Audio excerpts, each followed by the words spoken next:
Hi friends, welcome back to our channel Sai Maruthi creatives. ఇవాళ మనం చేయబోయే కర్రీ నేమ్ వచ్చేసి బెంగళూరు వంకాయ మసాలా కర్రీ. ఎలా తయారు చేయాలో చూద్దామా? ఈ కర్రీ రైస్లోకే కాదండి, చపాతీలోకి కూడా చాలా బాగుంటుంది. ముందుగా మీరైతే ప్లీజ్ సబ్స్క్రైబ్ చేసుకోండి. ఇక్కడ నేను వచ్చేసి మీడియం సైజ్వి 2 బెంగళూరు వంకాయలు తీసుకున్నాను. అలాగే ఒక ప్లేట్లోకి 2 స్పూన్ల నువ్వులు, కొంచెం గసగసాలు, ఒక 8-9 జీడిపప్పులు, జీలకర్ర, ధనియాలు, అలాగే ఎండు కొబ్బరి ఉంటుంది కదా, అదొక చిన్న ముక్క తీసుకున్నాను. ఒక కప్ కట్ చేసిన ఆనియన్స్, ఒక 2-3 పచ్చిమిరపకాయలు, అల్లం వెల్లుల్లి పేస్ట్, కారము, సాల్ట్, పసుపు. నెక్స్ట్ మనము బెంగళూరు వంకాయలకి చెక్కు తీసుకోవాలండి. దీని మధ్యలో ఒక సీడ్ కూడా ఉంటుంది, దాన్ని జాగ్రత్తగా తీసేసుకొని దీన్ని చిన్న చిన్న పీసెస్ లాగా కట్ చేసుకోవాలి.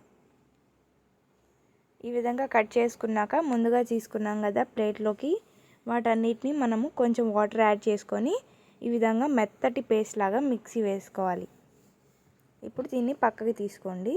ఇప్పుడు ఒక కడాయిలోకి ఒక 5-6 స్పూన్ల ఆయిల్ తీసుకోండి. ఆయిల్ వేడెక్కాక ఒక కప్పు ఉల్లిపాయలు ముందుగా తీసుకున్నాం కదా, వాటిని యాడ్ చేసుకొని కొంచెం సేపు లైట్గా వేగనిచ్చి దీంట్లోకి ముందుగా తీసుకున్నాం కదా పచ్చిమిరపకాయలు, వాటిని కూడా యాడ్ చేసుకోండి.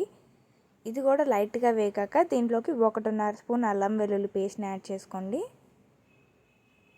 దీన్ని లైట్గా వేయించండి. ఇప్పుడు దీంట్లోకి ముందుగా కట్ చేసుకున్న బెంగళూరు వంకాయలు ఉన్నాయి కదా, వాటిని యాడ్ చేసుకొని బాగా మిక్స్ చేసుకోండి. ఇప్పుడు దీంట్లోకి రుచికి తగినంత సాల్ట్ని యాడ్ చేసుకోవాలి. అలాగే 1/2 స్పూన్ పసుపుని యాడ్ చేసుకోండి. నేనైతే 1/2 స్పూన్ సాల్ట్ని యాడ్ చేశానండి. ఇప్పుడు దీన్నంతా బాగా మిక్స్ చేసుకోవాలి. మిక్స్ చేసుకొని మూత పెట్టి ఒక 10 నిమిషాలు మగ్గనివ్వాలి.